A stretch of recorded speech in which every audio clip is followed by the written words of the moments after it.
O poder da mulher que ora. Livro de Stormy Omartian. Capítulo 2. Senhor, purifica-me e faze meu coração reto diante de ti. Antes de prosseguirmos, vamos deixar uma coisa bem clara. Você e eu não somos perfeitas. Ninguém é perfeito.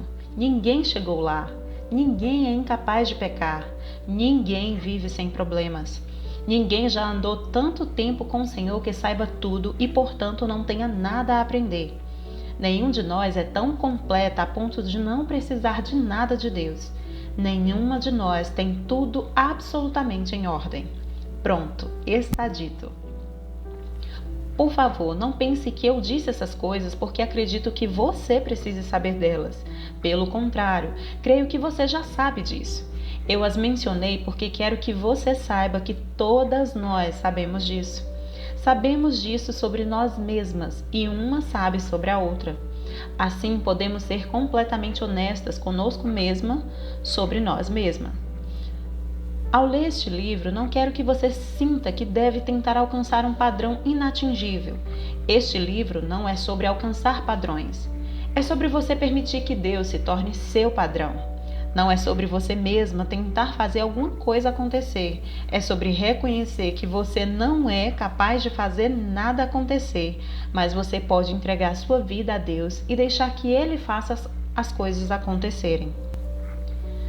Não é sobre encontrar formas de evitar o julgamento de Deus e sentir-se uma fracassada se não fizer tudo com perfeição. É sobre experimentar plenamente o amor de Deus e deixar que Ele a aperfeiçoe. Não é sobre fingir ser outra pessoa, é sobre tornar-se quem você é de fato. No entanto, a fim de ver essas coisas acontecerem, é preciso que você seja completamente honesta consigo mesma e com Deus sobre quem você é neste momento. As mulheres de todo o mundo querem viver de modo a dar frutos. Desejam habitar na graça do Senhor ao obedecerem às suas leis. Desejam ser inabaláveis nas verdades de Deus e, ao mesmo tempo, sensíveis ao sofrimento e às necessidades dos outros. Desejam conhecer a Deus de todas as maneiras que Ele possa ser conhecido e desejam ser transformadas pelo poder de seu Espírito. Contudo, muitas vezes elas são duras consigo mesmas, quando não veem essas coisas acontecendo diariamente. São rápidas em detectar o que estão fazendo de errado e lentas para apreciar o que estão fazendo certo. Por isso, quero que você encare essa ideia de purificar seu coração, não como um julgamento de que seu coração está impuro, mas sim como um chamado de Deus para que coloque tudo em ordem diante dele, a fim de que ele lhe possa dar todas as bênçãos que tem para a sua vida. Veja isso como Deus preparando-a para o trabalho importante que Ele tem para você mais adiante. A fim de conseguir fazer isso, você terá que examinar sua vida muito bem. Terá de ser corajosa o suficiente para dizer: Senhor, mostra-me o que está dentro do meu coração, alma, mente, espírito e vida e que não deveria estar lá. Ensina-me o que não estou compreendendo. Convence-me sobre onde estou errando o alvo. Acaba com a minha arrogância, orgulho, medo e inseguranças e ajuda-me a enxergar a verdade sobre mim mesma, minha vida e minha situação. Expõe quem eu sou, Senhor. Eu posso aguentar.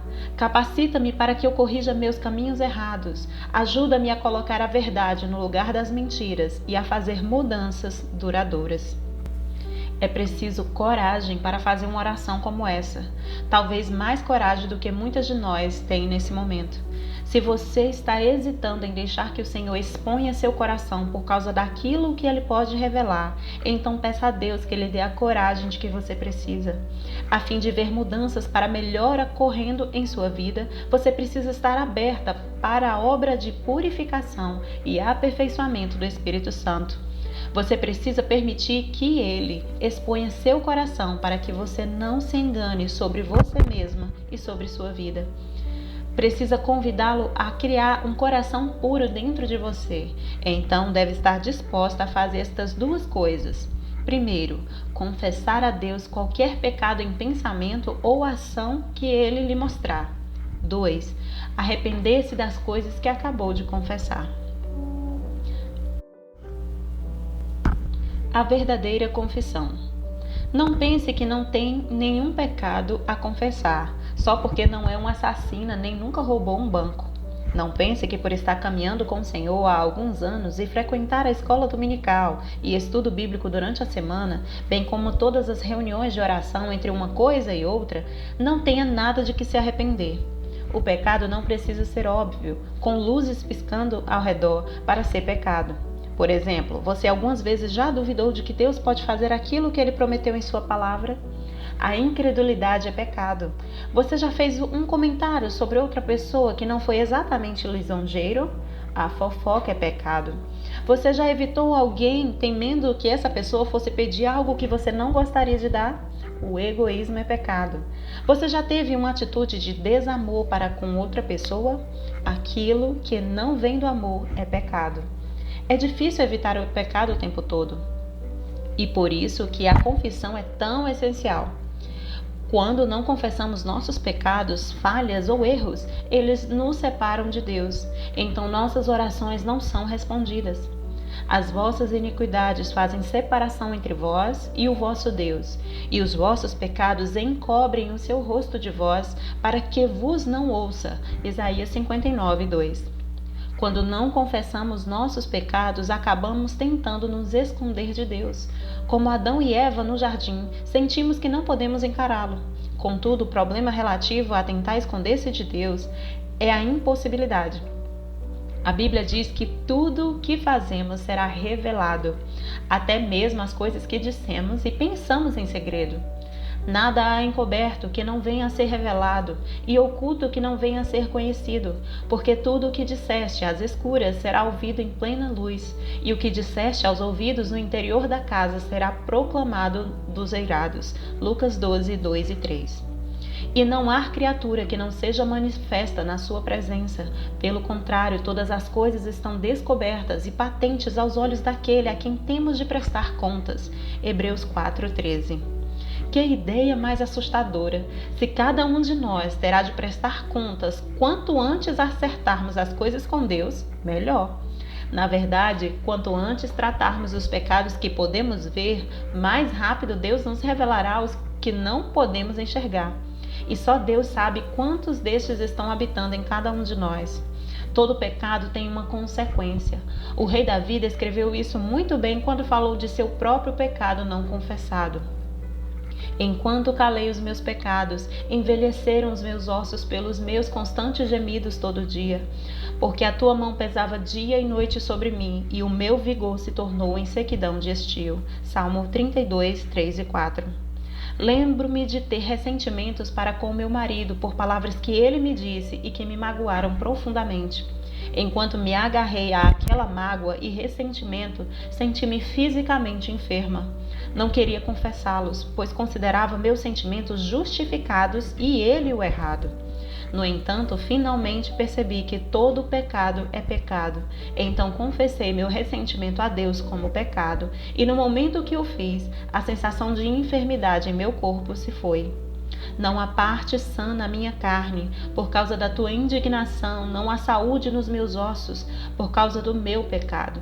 Pois já se elevam acima da minha cabeça as minhas iniquidades, como fardos pesados, excedem as minhas forças, tornam-se infectas e purulentas as minhas chagas por causa da minha loucura. Salmo 38, 3 ao 5. A vida já é bastante difícil, sem termos de carregar de um lado para o outro ossos velhos, secos, doentes e fracos. Não há nada mais pesado do que o pecado. Não percebemos quanto ele é pesado até que sintamos seu peso esmagador, trazendo morte para a nossa alma. Não sentimos quanto ele é destrutivo até que demos de cara com o muro que se ergueu entre nós e Deus por causa do pecado. Por isso é melhor confessar cada pecado assim que nos damos conta dele e deixar nosso coração puro e reto imediatamente. A confissão mostra abertamente nosso pecado para Deus. Quando você confessa seu pecado, não está informando Deus de algo que ele não sabe, ele já sabe. Ele quer ser informado de que você sabe. Confessar, porém, é mais do que só pedir desculpas. Qualquer um pode fazer isso. Todas nós conhecemos pessoas que têm um talento especial para pedir desculpas. O motivo pelo qual elas fazem isso também é porque praticam o tempo todo. Precisam dizer desculpe-me repetidamente, pois nunca mudam suas atitudes. Na verdade, algumas vezes dizem desculpe-me sem nem ao menos admitirem que erraram.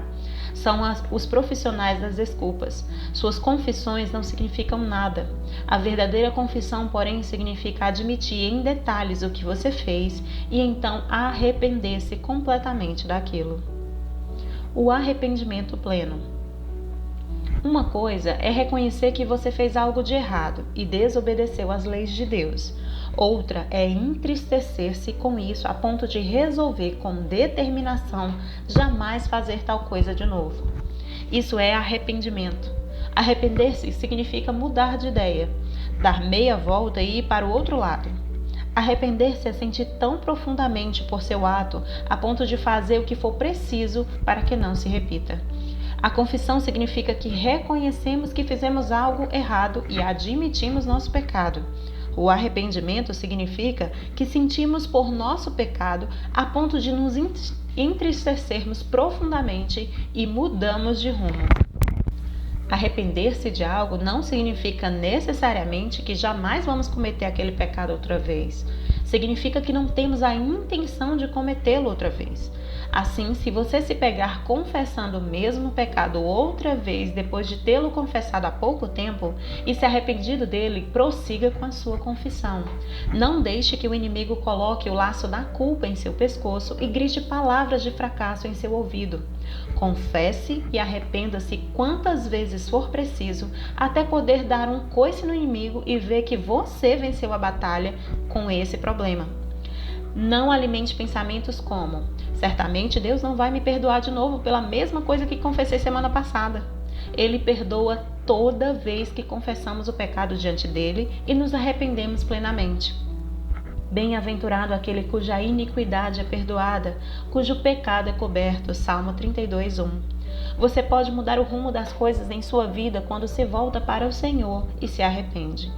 Aprenda a confessar e arrepender-se rapidamente para que o processo de morte que começa a desenvolver-se cada vez que desobedecemos às regras de Deus não tenha tempo de fazer grandes estragos, porque o salário do pecado é a morte. Romanos 6:23. Peça a Deus diariamente que Ele mostre em que ponto seu coração não está puro e reto diante dele. Não deixe que nada a separe de tudo que Deus tem para você. Minha oração a Deus. Senhor, coloco-me humildemente diante de Ti e peço-Te que purifiques meu coração de todo erro e renoves em mim um espírito reto. Perdoa-me por pensamentos que tive, palavras que disse, coisas que fiz que não Te glorificaram ou que estão em contradição direta com os Teus mandamentos. Confesso-Te especificamente. Mencione quaisquer pensamentos, palavras ou ações que você sabe que não agradam a Deus. Confesso isto como pecado e me arrependo dele. Escolho deixar para trás esse tipo de pensamento ou ação e viver como Tu queres. Sei que Tu és misericordioso e compassivo e tardio em irar-se e grande em benignidade, conforme Joel 2:13. Perdoa-me por não dar a isso o devido valor. Senhor, sei que Tu és um Deus que conhece os segredos do coração. Salmo 44:21. Revela-me esses segredos quando não consigo enxergá-los. Mostra-me qualquer área de minha vida que estou abrigando pecado com meus pensamentos, palavras ou ações e que não reconheci. Mostra-me a verdade sobre mim mesma para que eu possa vê-la claramente. Examina minha alma e expõe minhas motivações a fim de revelar aquilo que preciso compreender. Estou disposta a abrir mão de hábitos inúteis e sem sentido que não são o melhor que Tu tens para a minha vida. Capacita-me para que possa fazer mudanças onde elas são necessárias. Abre meus olhos para aquilo que preciso ver, a fim de que possa confessar todos os pecados e me arrepender deles. Desejo purificar minhas mãos e limpar meu coração, conforme Tu ordenaste em Tua palavra, em Tiago 4:8. Peço-Te, compadece-te de mim, ó Deus, segundo a Tua benignidade, e segundo a multidão das Tuas misericórdias, apaga as minhas transgressões. Lava-me completamente da minha iniquidade e purifica-me do meu pecado, conforme Salmo 51:1 e 2. Senhor, cria em mim um coração puro e renova em mim um espírito inabalável. Não me expulses da tua presença, nem me retires do teu Santo Espírito. Salmo 51, 10, 11. Absolve-me das faltas que me são ocultas. Salmos 19, 12. Vê se há em mim algum caminho mau e guia-me pelo caminho eterno. Salmos 139, 24. Faz-me pura e reta diante de ti. Desejo receber teu perdão, a fim de que venham os tempos de refrigério de tua presença. Atos 3, 20. As promessas de Deus para mim. Se confessarmos os nossos pecados, Ele é fiel e justo para nos perdoar os pecados e nos purificar de toda injustiça. 1 João 1, 9. Amados, se o coração não nos acusar, temos confiança diante de Deus, e aquilo que pedimos dele recebemos, porque guardamos os seus mandamentos e fazemos diante dele o que lhe é agradável. 1 João 3, 21 e 22. Confessei-te o meu pecado e a minha iniquidade, não mais ocultei. Disse, confessarei ao Senhor as minhas transgressões, e tu perdoaste a iniquidade do meu pecado. Salmo 32, 5. Arrependei-vos, pois, e convertei-vos para serem cancelados os vossos pecados. Atos 3,19. O que encobre as suas transgressões jamais prosperará, mas o que as confessa e deixa alcançará a misericórdia. Provérbios 28, 13. Fim do capítulo 3. Fim do capítulo 2.